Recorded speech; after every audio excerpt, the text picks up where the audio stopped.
Que a paz do Senhor esteja sobre sua vida. Hoje seguimos com nosso estudo do livro do profeta Jeremias, chegando ao capítulo 17. Este capítulo reúne alguns dos temas mais profundos e centrais de toda a mensagem de Jeremias: a corrupção do coração humano, a maldição da confiança no homem, a bênção da confiança no Senhor e a esperança da restauração.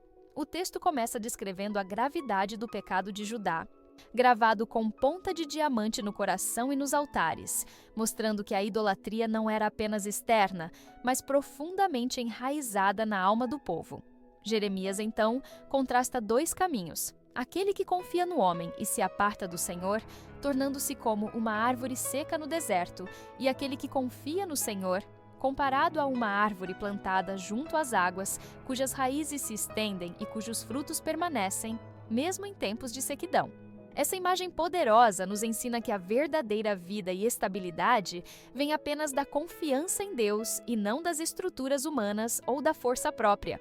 O capítulo também traz uma oração pessoal de Jeremias, onde ele clama ao Senhor como sua esperança, sua cura e sua salvação. Em meio a um povo incrédulo e zombador, o profeta reafirma sua fé na fidelidade de Deus. Além disso, há uma exortação sobre a santificação do sábado, apontando para a necessidade de obediência integral e não apenas formal, como expressão de aliança com o Senhor. Jeremias 17 nos chama a refletir sobre onde estamos colocando nossa confiança e quais frutos temos produzido. Ele nos convida a confiar inteiramente no Senhor, a reconhecer a gravidade do pecado e a buscar a restauração que só Deus pode dar. Que este estudo nos ajude a fortalecer nossas raízes espirituais junto às águas da vida eterna. Agora, convido você a acompanhar comigo a leitura do capítulo 17 do livro do profeta Jeremias. O pecado de Judá está escrito com um ponteiro de ferro, com ponta de diamante, gravado na tábua do seu coração e nos ângulos dos seus altares. Seus filhos se lembram dos seus altares e dos seus bosques e das árvores verdes sobre os altos outeiros. Ó minha montanha no campo, a tua riqueza e todos os teus tesouros darei por presa, como também os teus altos por causa do pecado, em todos os teus termos. Assim, por ti mesmo te privarás da tua herança que te dei, e far-te-ei servir os teus inimigos na terra que não conheces, porque o fogo que acendeste na minha ira arderá para sempre. Assim diz o Senhor: maldito o homem que confia no homem e faz da carne o seu braço, e aparta o seu coração do Senhor. Porque será como a tamargueira no deserto, e não sentirá quando vem o bem. Antes, morará nos lugares secos do deserto, na terra salgada e inabitável. Bendito o varão que confia no Senhor e cuja esperança é o Senhor. Porque ele será como a árvore plantada junto às águas, que estende as suas raízes para o ribeiro e não receia quando vem o calor, mas a sua folha fica verde, e no ano de sequidão não se afadiga nem deixa de dar fruto. Enganoso é o coração, mais do que todas as coisas, e perverso. Quem o conhecerá? Eu, o Senhor, esquadrinho o coração, eu provo os pensamentos. E isso para dar a cada um segundo os seus caminhos e segundo o fruto das suas ações. Como a perdiz que ajunta ovos que não choca, assim é aquele que ajunta riquezas, mas não retamente. No meio de seus dias as deixará, e no seu fim se fará um insensato. Um trono de glória, posto bem alto desde o princípio, é o lugar do nosso santuário. Ó Senhor, esperança de Israel! Todos aqueles que te deixam serão envergonhados. Os que se apartam de mim serão escritos sobre a terra, porque abandonam o Senhor, a fonte das águas vivas. Sara-me, Senhor, e sararei. Salva-me, e serei salvo, porque tu és o meu louvor. Eis que eles me dizem: onde está a palavra do Senhor? Venha agora. Mas eu não me apressei em ser o pastor, após ti. Nem tampouco desejei o dia de aflição, tu o sabes. O que saiu dos meus lábios está diante de tua face. Não me sejas por espanto. Meu refúgio és tu no dia do mal. Envergonhem-se os que me perseguem, e não me envergonhe eu. Assombrem-se eles, e não me assombre eu. Traze sobre eles o dia do mal e destrói-os com dobrada destruição. Assim me disse o Senhor: vai, põe-te à porta dos filhos do povo, pela qual entram os reis de Judá e pela qual saem, como também a todas as portas de Jerusalém. E dize-lhes: Ouvi a palavra do Senhor, vós, reis de Judá, e todo o Judá, e todos os moradores de Jerusalém, que entrais por estas portas. Assim diz o Senhor: guardai a vossa alma e não tragais cargas no dia de sábado, nem as introduzais pelas portas de Jerusalém. Nem tireis cargas de vossas casas no dia de sábado, nem façais obra alguma. Antes, santificai o dia de sábado, como eu ordenei a vossos pais. Mas não deram ouvidos, nem inclinaram as orelhas. Antes, endureceram a sua cerviz, para não ouvirem e para não receberem correção.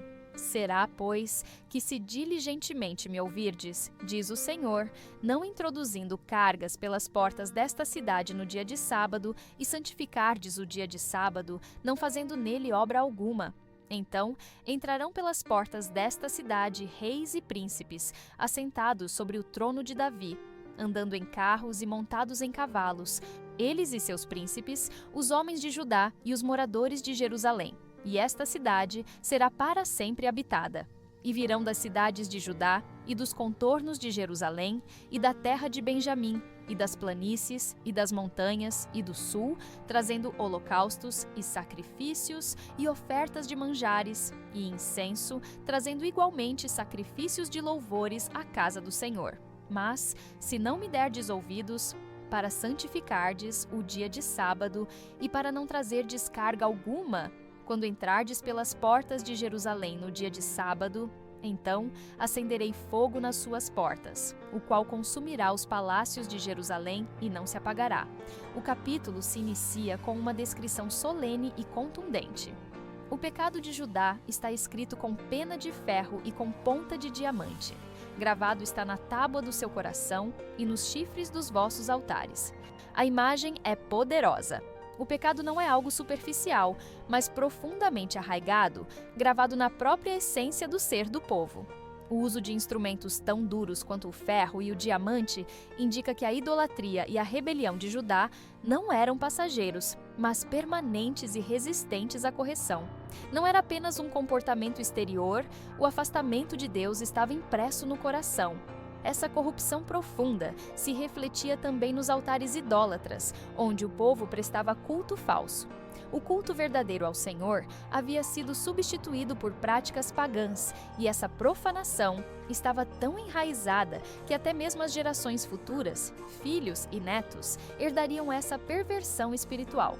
O Senhor declara: como se lembram de seus filhos, assim se lembram de seus altares e dos seus bosques. O amor que deveria ser dedicado a Deus era dedicado aos ídolos. A memória afetiva que deveria se prender aos feitos do Senhor se apegava às abominações. Diante dessa realidade, o Senhor anuncia o juízo. Ó meu monte no campo, entregarei à presa as tuas riquezas, todos os teus tesouros e os teus altos pecados em todos os teus territórios. A destruição não seria apenas espiritual, mas também material. As riquezas acumuladas, muitas vezes à custa da injustiça e da idolatria, seriam saqueadas. A terra prometida, símbolo da bênção da aliança, seria entregue a estrangeiros. A perda do território representava a ruptura do relacionamento entre Deus e o povo. Era a consequência inevitável da rejeição contínua da aliança. O Senhor também diz: assim te farás servir aos teus inimigos na terra que não conheces. O exílio é apresentado como disciplina inevitável. O povo que recusou servir ao Senhor em liberdade, agora serviria a homens em opressão. A escolha de confiar em deuses falsos e se apoiar em alianças humanas teria como fruto a servidão real, dura, humilhante. Essa disciplina, embora severa, ainda traz em si um propósito redentor: levar o povo ao reconhecimento de sua dependência exclusiva do Deus verdadeiro.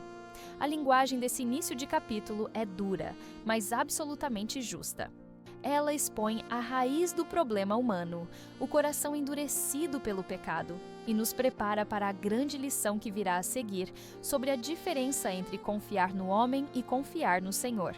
Após descrever a gravidade do pecado de Judá e anunciar o exílio como consequência inevitável, o Senhor apresenta dois caminhos opostos. Assim diz o Senhor: maldito o homem que confia no homem e faz da carne o seu braço e aparta o seu coração do Senhor. A confiança no ser humano, seja em si mesmo, seja em outros, é retratada como maldição. Isso não se refere apenas à confiança em líderes políticos ou em alianças militares, mas à atitude do coração que abandona a dependência de Deus e se apoia em forças humanas frágeis e passageiras. Aquele que confia no homem é comparado a um arbusto solitário no deserto, sem raízes profundas, sem acesso à água, exposto à seca e aos ventos. Esse arbusto é símbolo de esterilidade, isolamento e morte. Mesmo que a bonança venha, ele não a percebe, pois está desconectado da fonte da vida. Essa metáfora aponta para a condição espiritual de quem se afasta de Deus. Uma existência árida, marcada pela solidão e pela falta de frutos.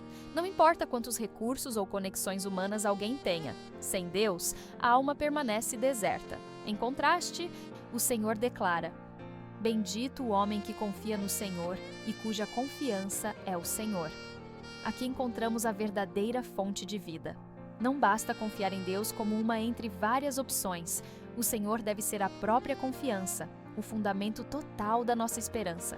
Este homem é comparado a uma árvore plantada junto às águas que estende as suas raízes para o ribeiro. A árvore junto às águas é imagem de vitalidade, força e resiliência. Mesmo em tempos de seca, ela não teme, pois está conectada à fonte que nunca falha. O texto continua: No ano de sequidão não se afadiga, nem deixa de dar fruto. A seca é uma realidade, mas não determina o destino da árvore. Assim também aquele que confia no Senhor passa por tempos difíceis, mas não é destruído. A fé verdadeira não é medida pela ausência de dificuldades, mas pela constância em meio a elas. O que está enraizado em Deus permanece firme, produzindo fruto no tempo próprio, para a glória do Senhor e para benefício dos que estão ao redor. Essa lição é central para todo o ensino bíblico. A verdadeira segurança não está na força humana, mas na presença constante e fiel de Deus. Jeremias aponta para uma vida de confiança total, onde a fé não é um recurso de emergência, mas o alicerce de toda a existência. Logo após apresentar a bênção da confiança em Deus, o Senhor revela a raiz do problema humano. Enganoso é o coração, mais do que todas as coisas, e perverso. Quem o conhecerá? Esta é uma das declarações mais contundentes das Escrituras sobre a natureza do coração humano. O problema não está apenas nas ações exteriores, mas no interior do homem, na fonte de onde brotam suas decisões, desejos e pensamentos. O coração é enganoso porque ilude o próprio homem, fazendo-o acreditar que seus caminhos são bons, quando na verdade o afastam da vida e da verdade de Deus. O Senhor, porém, afirma: Eu, o Senhor, esquadrinho o coração. Eu provo os pensamentos. Deus não é enganado pelas aparências. Ele conhece o íntimo, pesa as intenções e julga com justiça.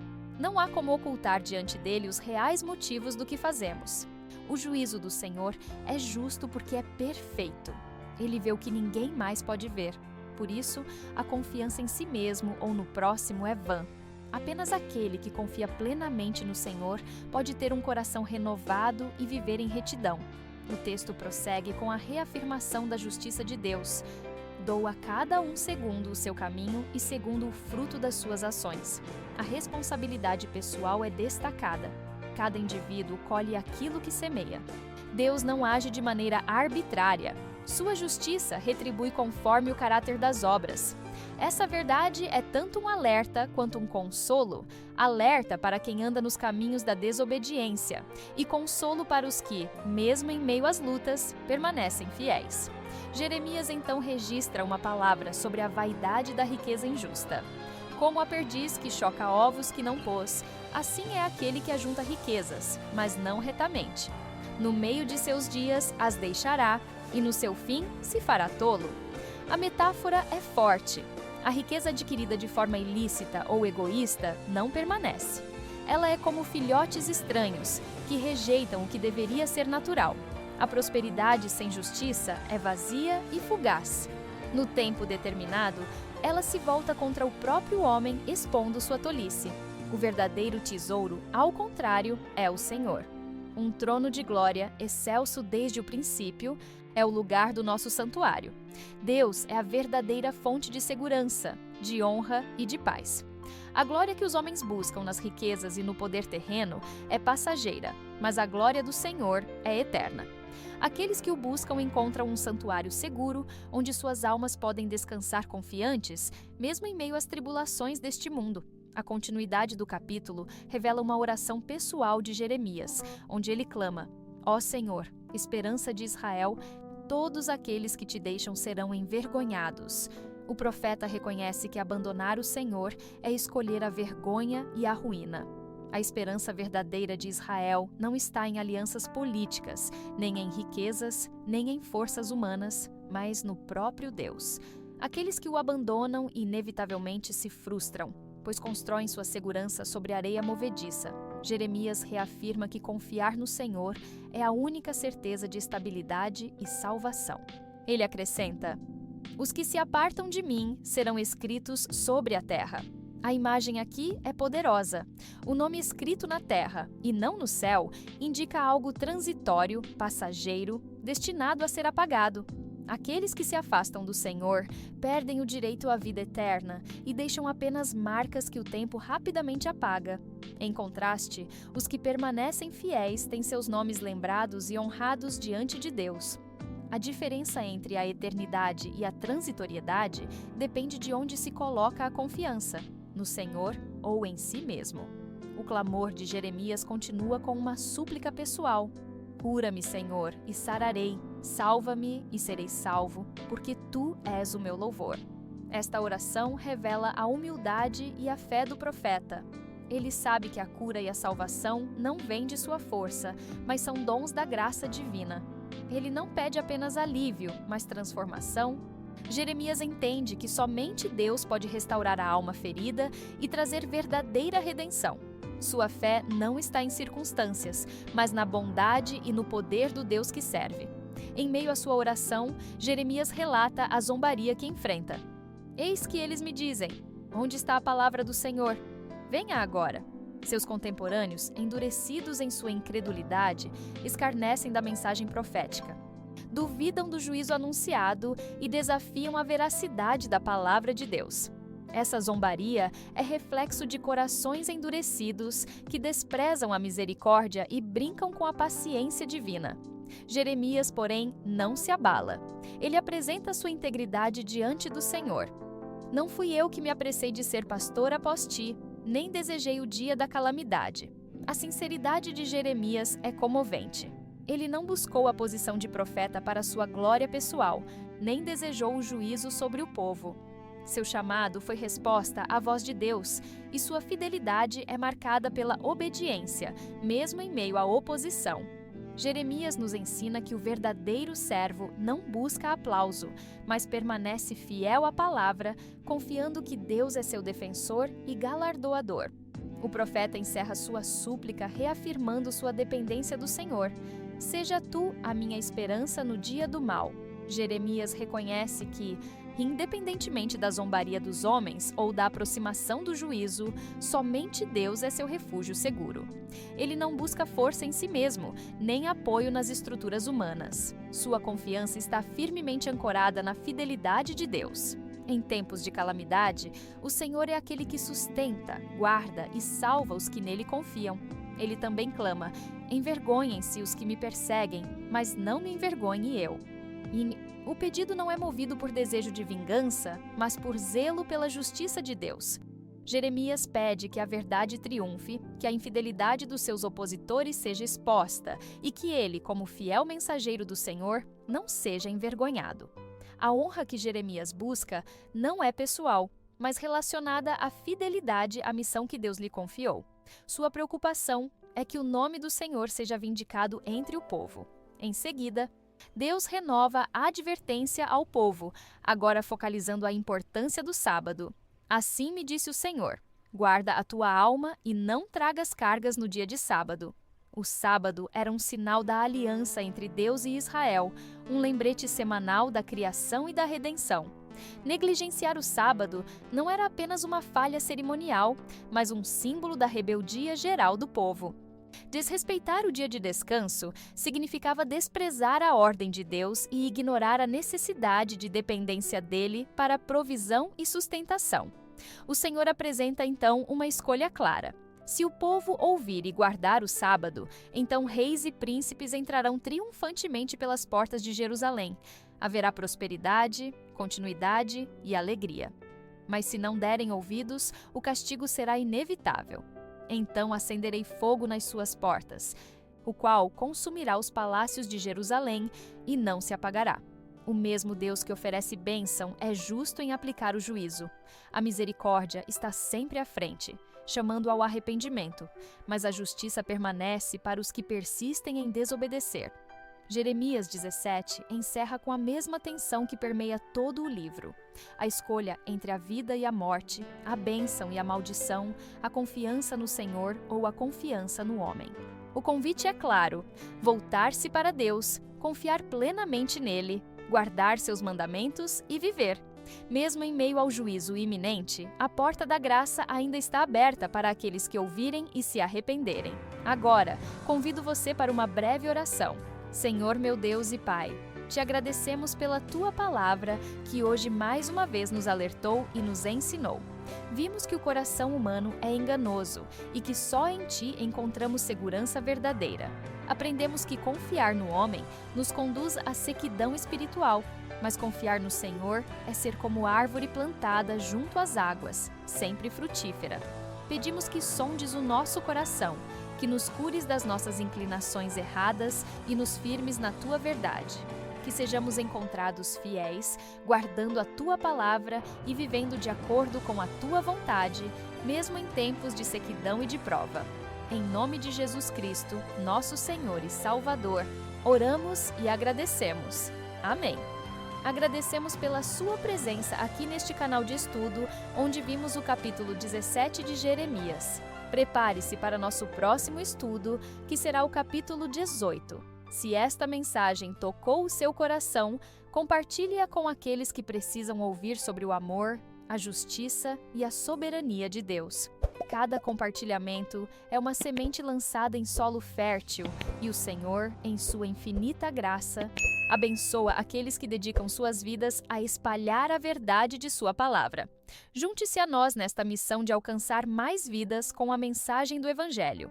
Compartilhe este estudo com amigos, familiares e em suas redes sociais, permitindo que mais pessoas conheçam a fidelidade do Senhor e encontrem segurança em sua presença. Que o Senhor abençoe sua vida abundantemente, renove suas forças e o guie em cada passo do caminho. Amém.